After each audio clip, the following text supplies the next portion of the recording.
Oi, pessoal, meu nome é Kátia, eu sou professora de inglês e hoje eu vou gravar, ou tentar pelo menos gravar aqui meu primeiro vídeo com a minha primeira aulinha. Eu pensei bastante sobre como começar, por onde começar, e a intenção é abranger todos os pontos da gramática, pronúncia, vocabulário, enfim. Mas começar hoje com uma gramática que eu acho bastante interessante, porque eu fico me perguntando por que será que a gente faz esse tipo de raciocínio. Me parece bem óbvio por quê. Mas eu também tenho uma outra explicação de como eu explico essa gramática. E eu estou falando de substantivos contáveis e substantivos incontáveis. Quando eu pergunto isso, o que são substantivos contáveis e o que são substantivos incontáveis, eu posso dizer que 100% dos meus alunos dizem que substantivos contáveis são aqueles que a gente conta ou pode separar e os incontáveis que a gente não consegue contar.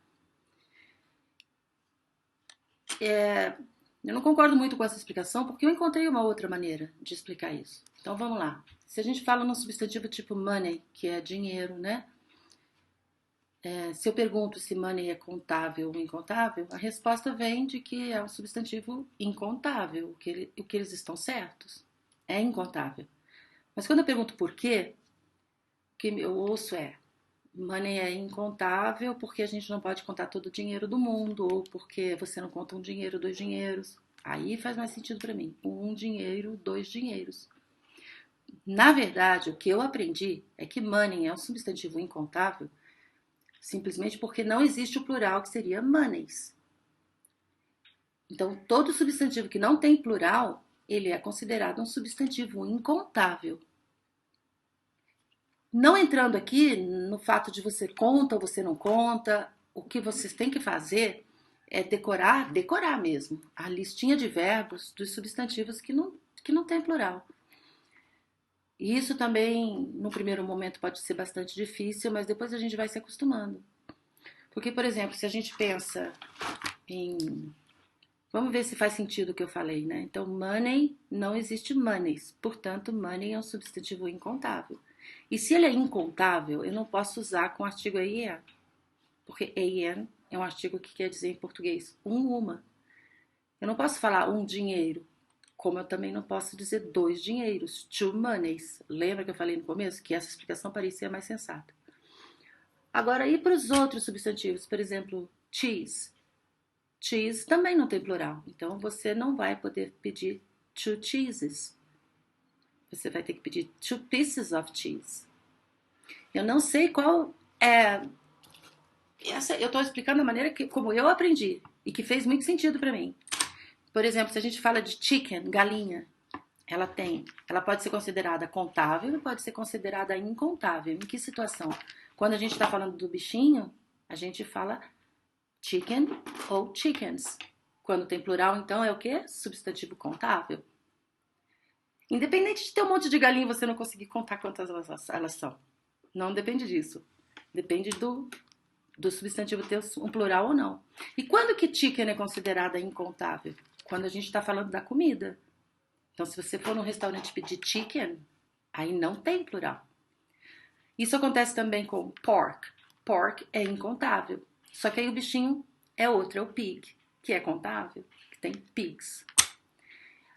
A lista das palavras em inglês que não tem plural é um pouquinho maior do que a lista lista das palavras em português.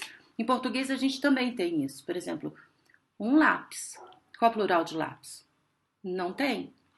Ônibus, plural de ônibus. Também não tem. Giz, também não tem. Nem existe mais, ninguém usa giz. Mas, anyway, ali, também existe em português palavras que não têm plural. Só que não existe em português a regra do contável e do incontável. Então, o que acontece em inglês? O substantivo que é considerado incontável, que é aquele que não tem plural, você vai usá-lo com o verbo to be do singular, que é o is. E você não vai usá-lo com am, com o artigo. E aí começa a fazer sentido algumas outras coisas. Much, você usa com incontável. O many, você usa com contável. Aí as coisas começam, para mim, essa explicação é um pouco mais legal do que aquela do que conta e o que não conta. Essa explicação do que conta e o que não conta, para mim, não faz sentido. Sinceramente, não faz sentido. Se a gente pegar rice and beans, rice, arroz, beans, feijão. Se a gente for tentar pensar o que a gente conta de arroz, o que a gente conta de feijão, vai dar no mesmo. Só que rice é incontável e beans é contável. Então a minha inclinação aí para o plural e para o singular, ela dá mais certa. E por aí vai. Eu posso deixar depois aqui, não sei como faz isso, vou descobrir, para deixar a listinha dos contáveis e dos incontáveis. A minha filha vai descobrir porque eu não faço a menor ideia. A produção. Ela falou que é a produção. E vamos ver como é que esse vídeo vai rolar.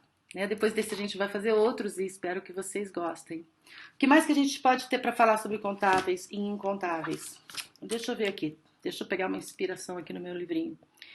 Esse livrinho é um livrinho fantástico, eu uso ele há muitos anos, é o livro base que eu uso para dar aula, porque ele é um livro que ele tem uma gramática muito bem explicada, de um autor em inglês, que é o Michael Swan, e eu gosto muito das regras gramaticais dele, para mim faz bastante sentido.